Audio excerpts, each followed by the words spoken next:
오늘은 소금에 삭히는 깻잎장아찌를 만들어 보겠습니다.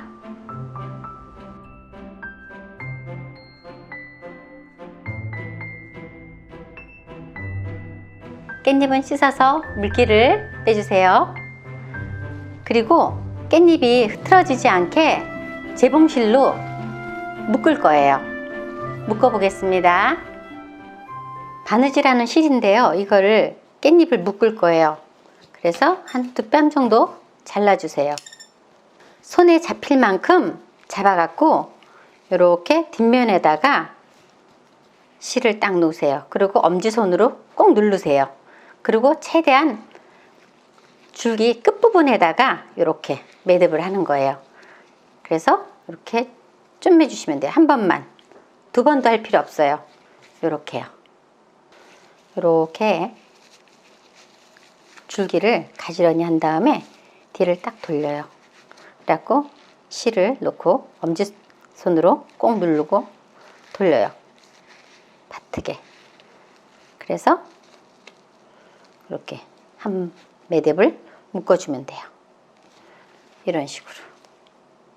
깻잎을 다 이렇게 야무지게 묶었어요. 여러분들도 이거 묶으실 때 아주 꼼꼼히 묶어야 돼요. 그리고 이 깻잎은 노지 깻잎으로 하셔야 돼요. 향도 진하고 억시기 때문에 삭히기가 좋거든요. 타파통에 깻잎을 차곡차곡 이렇게 놓으세요. 통에다가 이렇게 놓을 때 지그재그로 놓는 거예요. 한 면으로만 놓지 말고. 이렇게. 이게 많을 것 같지만 삭으면 얼마 안 돼요. 이거 이렇게 삭혀서 양념해 놓으면 1년 내내 잡수셔도 돼요. 깻잎에 부을 소금물을 끓여 보겠습니다.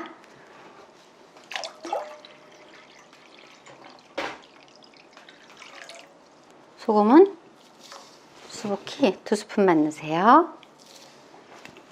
불을 켜고 팔팔 끓여 보겠습니다. 소금을 넣고 이렇게 저어서 완전히 소금을 녹여주세요. 금방 잘 녹죠? 기다려 보겠습니다. 물이 팔팔 끓고 있어요. 근데 이때 소금물의 맛은 조금 간간해야 돼요. 깻잎에 소금물을 부었을 때 싱거우면 깻잎이 쉬어버려요. 그러면 절대 안 돼요. 불을 끄겠습니다. 끓인 물을 부을 건데요, 그냥 부으면 한쪽 부분만 너무 익겠죠. 그래서 접시를 하나 이용할 거예요. 이렇게 누르고.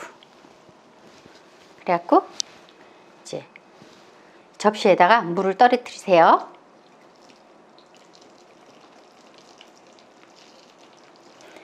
지금은 이렇게 하면 물이 별로 없는 것 같은데 좀 있으면 숨이 죽으면 푹 들어갈 거예요. 자, 이거는 이렇게 빼놓고요. 한 김이 나간 다음에 이런 누름판으로 눌러 주셔야 돼요. 이게 김이 있을 때 하면 안 돼요. 기다려 보겠습니다.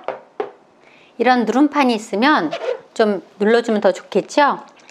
이렇게 하고, 저는 이렇게 뚜껑을 덮어서 실온에서 일주일 동안 삭힐 거예요. 여러분들도 만약에 실온에서 삭히신다면 자주자주 열어보세요. 날이 더워질 때 삭히면 더 빨리 삭혀질 수도 있고, 만약에 날이 추우면 좀 더 천천히 삭혀질 수도 있어요. 노랗게 삭을 때까지 기다려보면 됩니다. 일주일 후에 뵙겠습니다. 깻잎을 담근 지 일주일 되었는데요. 뚜껑을 열어보겠습니다.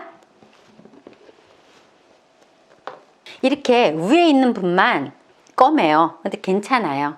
그리고 꼭 일주일이라 생각하지 마시고 이렇게 뒤집어 봐서 이렇게 노랗게 삭았으면 다 된 거예요. 파란 잎이 노랗게 삭았죠? 네. 이 지금 검은 부분도 나중에 씻어서 양념하면 이렇게 돼요. 중간에 일주일 동안 중간에 제가 한번 뒤지겨 줬어요. 꺼내 보겠습니다. 노랗게 이쁘게 잘 삭았죠? 이걸로 깻잎 장아찌를 담아 놓으면은 1년 내내 두고 먹어도 안 변해요. 일부러 물을 빼면서 올리시는 거예요? 그렇죠. 이거를 씻어야 되는데 물기를 좀 빼서 씻으면 좋겠죠. 지금 냄새가 어때요? 굉장히 강한 깻잎 맛이 나죠? 그래서 깨끗하게 이 물기를 빼야 돼요. 깻잎을 삭힌 물이 이렇게 진해요. 시커머니. 이렇게 싹 빼주셔야 돼요. 이렇게 깻잎을 삭혀서 깻잎 장아찌를 담글 거예요. 여러분도 이렇게 삭혀주세요. 다음 영상에서 깻잎 장아찌를 담가 보겠습니다. 시청해주셔서 감사합니다. 영자씨의 부엌은 맛있어. 영자씨의 부엌